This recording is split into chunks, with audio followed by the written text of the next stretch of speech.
सामा गीत सुने जाओ चैनल के सब्सक्राइब कर ले, लाइक कमेंट शेयर से सब कने कह देवे करती। गे माई किन कांगना में आमई मलिया किन कांगना नाड़ गे माई किन कांगना में आकधा तुरबा चुगला जातिया विचार गे माई बाबा अंगना में आमई मलिया भैया अंगना नाड़ गे माई चुगला भरुआ अंगना में आकधा तुरबा चुगला जातिया विचार गे माई के ओ बैसल लाए के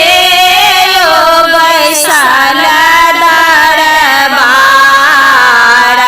गे माई के ओ बैसल माएला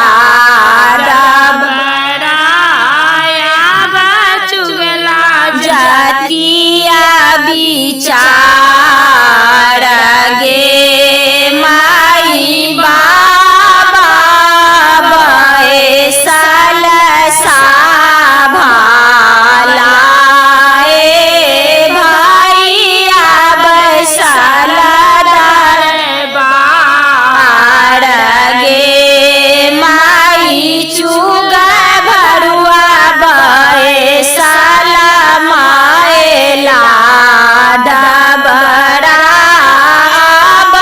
चुगला जातिया विचार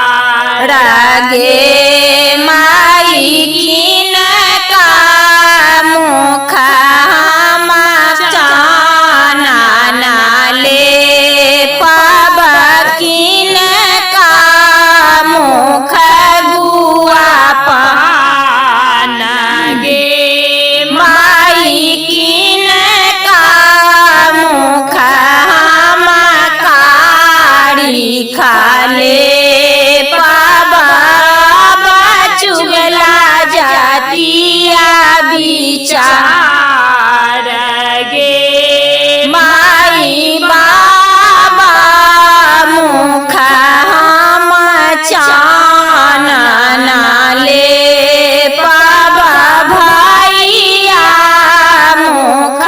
गुआ पान गे माई चुगला भरुआ मुख में कारी खाले पाबा चुगला जातिया विचार